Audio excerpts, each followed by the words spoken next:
I'd like to respond by, I don't want to sort of just reiterate what Itamar is saying, because I think he's making that point very, his approach to that term, he's making that point very beautifully.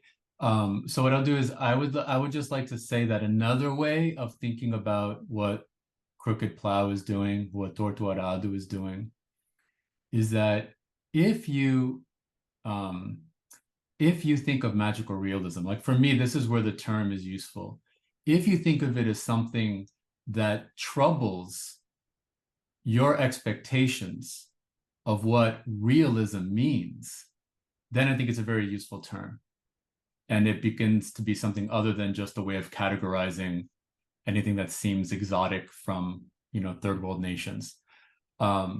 So what this book and other books, perhaps that might be described as magical realism, I think that one of the things we have to remember is that realism itself is a conjuring trick, because your experience of your body, your experience of love, your experience of death and time cannot be